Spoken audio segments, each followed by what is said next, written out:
स्वागत है आपका आज की चाय पे। बार बार बहुत ही इम्पोर्टेंट वेंचर्स को छोड़ देना मैडम की आदत है। अब मैडम जो है वो अपने लप्पू के लिए रोज़ खाना बनाती है, पूरे परिवार के लिए खाना, नई नई रेसिपीज़ ढूंढ रही हैं। इन सब में ना एक बहुत बड़ा जो इनका वेंचर इन्होंने अभी रिसेंटली शुरू करा था, अपना लेबल, ये उसको भूल चुकी हैं, जिसका नाम है the madam Kakkar Ibrahim label. और मैं इसलिए भी हैरान होती हूँ क्योंकि इस वेंचर में भी कई लोग एम्प्लॉय तो करे होंगे, काफ़ी लोगों को काम तो देना शुरू करा होगा, है ना। एक डिज़ाइनर तो हमारे सामने आई थी इनकी। उसके अलावा भी अगर आप कोई काम लेते हो ज़िम्मे, उसको आप इतना अधूरा क्यों छोड़ते हो, रिश्ते भी और काम भी। और मतलब जो कुकिंग वाले एस्पेक्ट की वजह से इतना बड़ा शो छोड़ा, जो आपको इंजरी हुई थी, जो आपको चोट लगी थी कि अब आप कुकिंग नहीं कर सकते, आप रोए धोए बहुत ड्रामे करे, मैंने पहले ही पॉडकास्ट में मेंशन करा हुआ है। तो अब तो आप नई नई रेसिपीज़ अपने लप्पू के लिए कुछ भी कर सकती हैं, इन्होंने प्रूव कर दिया। तो ये वापस से शुरू हो गई हैं। इन्होंने बड़ा अजीब सा एक कुछ बनाया है, मलाई रोल्स करके, और सबके जो एक्सप्रेशन आ रहे थे वो मलाई रोल खाने के बाद, कहना पड़ेगा पता लग गया था, यहीं तक पता लग गया था, बिना उन लोगों का मुंह खोले भी पता लग गया था उनके एक्सप्रेशन से कि क्या स्वादिष्ट खाना है। ऐसी सारी एक्सपेरिमेंट्स मैडम जब करती है ना, मुझे ऐसा लगता है घर के लोग फैमिली मेम्बर नहीं हैं, रिलेटिव्स नहीं हैं, ये सारे के सारे रिश्तेदार नहीं है, ये गिनी पिग हैं जिन पे एक्सपेरिमेंट हो रही है। और जो ये साइंटिफिक एक्सपेरिमेंट करने वाली है वो है मैडम। मुझे इतना बढ़िया लगता है ना कि यस गाइस, मैं एयर फ्राई यूज़ कर रही हूँ गाइस, तो ओके फाइन, ठीक है, हेल्दी होगा। But the moment she brushes that ghee on those rolls, मन कर रहा था कि मैडम को बोलूँ कि मैडम एक काम करो ना, तल ही दो, ये तो बराबर ही हो चुका है। इतना ज़्यादा घी आप डाले जा रहे हो, उसको ब्रश करे जा रहे हो, और उसके बाद उसके अंदर जो मामला है, जिस तरीके से मावा है, और मतलब इतना हैवी, एक होता है मीठा, और मीठे के अंदर मीठा और पूरा घी से भरा हुआ, पता नहीं, वो तो सबके एक्सप्रेशन से पता लग ही रहा था कि कितना बेहतरीन मैडम ने बनाया है। उससे पहले वाले रोल्स तो सबको पसंद आए, जेन्युइनली वो तो दिख रहा था, पर ये जो था, जो मावा वाला इन्होंने बनाया था, कहती है सोचो ब्रेड रोल्स में कलाकंद, हा, आई वॉज लाइक ना, नो, ऐसा क्यों सोचेंगे। मतलब इनके हिसाब का वो है कि जब कुछ ये खुद कर रही हैं तो वो सोचो और फिर आहा कर दो, और इनके हिसाब से रिएक्शन दे दो, and she will be happy. और मैं इतनी हैरान हो रही हूँ, इनका बच्चा 1.5-2 साल का होने वाला है, एंड ये वो कैमरा है जो मुझे शीतल ने गिफ्ट किया था। इसमें ना, अरे आपको नहीं पता, मतलब बेबी मॉनिटर के बारे में इनको अभी तक नहीं पता। अच्छा हाँ, अपनी मम्मा को यूज़ करा है ना एज अ बेबी मॉनिटर, इनको क्या ही पता होगा। तो दिस इज़ एक्सट्रीमली वियर्ड कि इनको कोई कुछ गिफ्ट करता है तो इनको समझ आता है, वरना इतना ये खर्चते हैं, इतना ज़्यादा पैसा हर चीज़ पे लगाते हैं। और जब अपने बच्चे की शॉपिंग करने जाती थी, इनिशियली इनको बेबी मॉनिटर का बिल्कुल क्यों नहीं पता लगा, मुझे नहीं आइडिया। शीतल ने दिया तो जाके इनको, अच्छा okay, yes baby monitor guys. कोई नई चीज़ आती है, कोई और गिफ्ट करता है, तो उसको शो ऑफ करने का तरीका थोड़ा कैजुअल है, वरना ये चीज़ के बारे में तो हर किसी को पता होता है। एंड जब ये बच्चा छोटा सा घर पे आया ही था, ये तो फर्स्ट डे से इंसान इंस्टॉल करता ही है, तो इन्होंने नहीं करा वो अलग बात है। बिकॉज एक वेट वाइप लेने के लिए तो ये मॉल चले जाती हैं, तो उसी मॉल में जब बेबी मॉनिटर होता है तो उसका आपको नहीं पता लगता। मुझे समझ नहीं आया क्यों इतने खोए क्यों हो, आपको आधी चीज़ों का अभी तक भी नहीं पता है, जबकि अच्छा खासा पैसा खर्चने हमेशा मॉल जाया जाता है। जो चीज़ ब्लिंकिट से आती है वो भी मॉल से आती है, बट जो मॉल से आती है वो क्यों नहीं आपको समझ आती। एनीवेज, मैडम मुझे कभी समझ आई नहीं है, ना ही समझ आएंगी। और किसी ने जनाब की अम्मी के लिए लिखा है कि उनको सिर्फ खाना आता है। तो देखिए, मैं सच बोलूँ, इसमें कोई दो राय है नहीं। मैंने सबकी मम्मियों को देखा है, मतलब अम्मी हो या मम्मी हो या मम्मा हो या मोमा हो रोसेश की मोमा हर मदर अपने बच्चे के लिए बड़ा इंटरेस्ट लेके खाना बनाती ही है। और कोई स्पेशल ओकेजन हो, कोई त्यौहार हो, कोई ऐसे कोई पावन पर्व हो, कुछ भी हो, मदर्स का एक बहुत बड़ा कॉन्ट्रीब्यूशन रहता है। यहाँ पे डॉटर खाला का, नीचे वाले घर में मैक्सिमम कभी साहिबा का दिख जाए तो दिख जाए, वो भी बहुत रेयरली। अदरवाइज साहिबा और अम्मी का काम है सिर्फ खाना, और ऊपर आके कहते ना एक ही चीज़, क्या है, कहाँ बनाया है, हाँ अच्छा है, अरे आंटी जी क्या हो गया, आपकी बहू ऊपर काम करती है, आप आके ऊपर बैठ जाओ, थोड़ा सा एक होता है ना, मिल बांट के कुछ कर लो। वो सारी इफ्तारी बनाने का हमेशा जिम्मा, कॉन्ट्रैक्ट आपकी बहू पे क्यों है?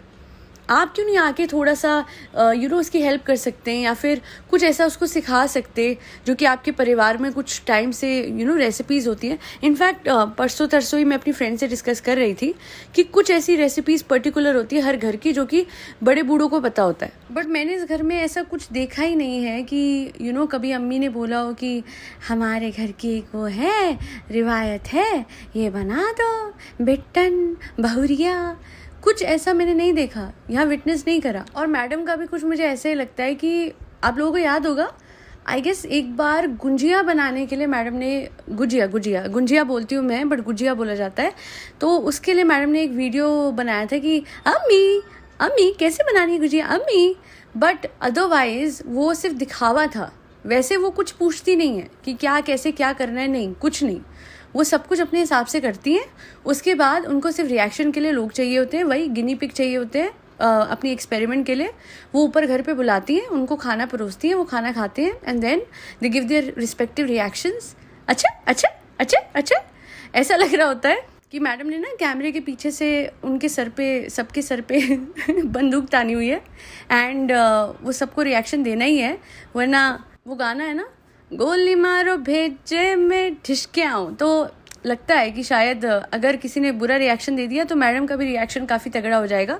नहीं चाय तुम तो बहुत ही मजाक कर रही हो गाइस. क्या है ना गाइस, वो मुझे आता तो कुछ नहीं है गाइस. जैसा कि आप देख रहे थे यूट्यूब पे मैं ऐसे स्क्रॉल कर करके रेसिपी निकालती हूँ गाइस.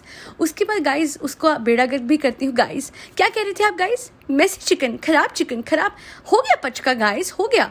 वो तो लाइफ का ही हो रखा है गाइस. इतना बड़ा शो छोड़ के अगर कोई घर पे ये चीज़ें कर रहा है, I mean literally what's the difference. In fact आपका नाम ही होता, आप कुछ तो करके निकलती, कहीं पे कुछ तो हासिल करके निकलती. अभी तक हर चीज़ अधूरी छोड़ी है. आपका बार बार रोते थे, she use to cry for this. I mean hypocrisy देखिए कि जनाब दिखलाजा में जब ये आई थी तो उससे पहले जो मैडम दिखलाजा हुआ था उसमें ये पहले राउंड में आउट हुई थी. वो रिग्रेट इनका जो था वो क्या इसमें कंपनसेट नहीं कर सकती थी ये through a good dedicated performance? अब बताइए मैंने गलत बोला था कि होम कुक्स को, जो एक्चुअल में रियल लाइफ होम कुक्स हैं, उनको अपॉर्चुनिटी देने के बजाय इन लोगों को अपॉर्चुनिटी दे दी जिनको कदर भी नहीं थी, जो आधे शो में झूठी इंजरी दिखा के, झूठी चोट दिखा के निकल जाते हैं. अगर ये मेहनत करके आखिरी राउंड तक भी पहुंचती तो लगता है कि हाँ इन्होंने डेडिकेटेडली पूरा सीज़न कंप्लीट करा. पूरे टाइम आप जनाब दिखलाजा में सिर्फ एक रट लगा रहे हो कि यस गाइस मैं चाहती हूँ मेरी जनाब जो मैं नहीं कर पाई वो ये करे, हे गाइस जो ये नहीं कर पाई वो मैं करूँ. वो तो बेशर्मों की तरह बोलता ही था. तो आपके पास तो पूरा फुल फ्लैश्ड मौका था इस शो को जीतने का. जी हाँ, जीतने का. It was not. अच्छा 2-2 अभी टाइम हो रहा है. So make a wish guys. मैंने तो विश कर ली है और आई होप आपकी विश भी फुलफिल हो. सो बेसिकली अब आ जाते हैं वापस से मैडम पे कि मैडम के पास पूरा मौका था इस बात को प्रूव करने का कि जो वो चाहती थी और जो नहीं हो पाया था फाइनली वो चीज़ जो है उन्होंने हासिल कर ही ली. पर ये मुझे समझ में आ गया कि जिस तरीके से ये व्लॉग्स में चीज़ों को मैनिपुलेट करती है किसी थर्ड शो में नहीं कर पाती. वहाँ पे लोगों की असलियत दिख ही जाती है, वहाँ पे मैनिपुलेशन और वहाँ पे डिस्क्रिपेंसी दिख जाती है कि वहाँ पे कुछ और फैक्ट्स दिखाए जाते हैं और शो में कुछ और दिखाया जाता है. जैसे सर को ढकना, बहुत क्लियर सी बात है कि जब आप कुकिंग करते हो हमेशा सर को ढकते हो. तो यही चीज़ आप तब भी कर सकते थे जब आप शो पे थे. शो पे आपके नॉर्म्स, आपके रिलीजियस बिलीव्स अलग कैसे हो गए? आप हिपोक्रेट तो नहीं बन सकते, आप डेविएट तो नहीं कर सकते अपनी ही बात से. अगर आप सर ढकते हो कुकिंग करते हो तो करो, इधर भी करो. एंड आप बहुत ब्यूटीफुली वो कर सकते थे. और अगर आप नहीं करते हो ये, इसका मतलब सिर्फ दिखाने के लिए व्लॉग्स पे करते हो, तो व्लॉग्स पे भी मत कीजिए. जैसे कि आपकी ये है साहिबा है ना, अब तो खैर उन पर बहाना है कि फ्रेंड्स प्रेगनेंसी में सर नहीं ढका जाता. हालांकि ऐसा भी नहीं है. अगर आप प्रेग्नेंट भी हो तब भी वही बात है. अगर आप तैयार हो रहे हो, कपड़े पहन रहे हो, मैं देखती हूँ इतनी बुरी हालत में ये दोनों रहती हैं. नए नए कपड़े ही तो पहन रहे हो ना. तो जब आप एक बार अच्छे से रोज़ कपड़े बदलते हो, अच्छे से तैयार होके क्यों नहीं, जब आपको पता है आपका ये काम है, आपने दिखना ही है ना, तो थोड़ा सा प्रिम एंड प्रॉपर. मैं नहीं कह रही कि फुल मेकअप करके बैठो, नहीं, पर ढंग से कपड़े लत्ते पहन के तो बैठो. अभी मैं मैडम को देख रही थी, क्या हालत है मैडम की. इनको मैं सच में कह रही हूँ, इनको भीड़ में छोड़ दो और पता नहीं लगेगा कि ये लोग जो हैं ये मिलियनेयर बने पड़े हैं. या तो ये इन लोगों ने भेष धारण करा हुआ है, ये ऐसे दिखा रखा है कि हम बहुत हम्बल है and that is to become more relatable with their audience. या फिर ये बात है कि बहुत आलसी हैं कि इनसे ढंग से तैयार नहीं हो जाता और इन सब का टेस्ट बड़ा ही ख़राब है। बिकॉज जितने पैसे इन पे अगर मेरे पे होते और मुझे पता होता that I will be showing my self every day on social media in front of thousands and lakhs of people on a daily basis, trust me, मैं मतलब ऐसे कपड़े इस तरीके से तो पहनती कम से कम कि लगे कि हाँ भाई थोड़ी सी स्टेबिलिटी है मेरे पास फाइनेंशियली। और मैं सच बता रही हूँ, you don't need to be financially stable to look good. मेरी मेड हैं जो घर पे काम करने आती हैं, हाउस हेल्प हैं, मैं आपको बता दूँ वो रोज़ ऐसे कपड़े, उन पे बहुत कम कपड़े होंगे बट वो जैसे तैयार होके, जैसे नहा धो के साफ सुथरी होके आती हैं, I am proud of the fact that she is so hygienic and अपने लाइफस्टाइल को अच्छे से वो करा है कि वो बहुत ऐसा लगता है कि नया कपड़ा पहन के आई हैं, कि प्रेस्ड कपड़े पहन के आई हैं। सोचिए, तो I guess it's not about money, it's about your own personal preference to look good and to always look prim and proper। तो पैसे से सब कुछ नहीं आता, तो अगर आता होता तो आज साहिबा भी खुश दिखती और मैडम भी। सुकून उजड़ा उजड़ा उखड़ा उखड़ा नहीं दिखता है ना। I guess you all get my context. आंखों के नीचे गड्ढों से पता लग जाता है। अच्छा, अंडर आई सर्कल्स मेरे भी आते हैं but I have that much of work. These people are literally eating, shopping and what not and then yet they look like as if they are exhausted. वो चीज़ मुझे समझ नहीं आती है। सो बस आज के लिए इतना ही। Thank you so much for listening to my podcast. अगर पसंद आई हो तो आपको पता है आपको क्या करना है। फरी बच्चों को खाना खिलाना है जिसमें कैट्स, डॉग्स, गौ माता और बर्ड्स सब आते हैं। अगर पसंद नहीं भी आई है podcast, which I can understand कि सबका अपना ओपिनियन होता है, तो फरी बच्चों को डबल खाना डालना है ना।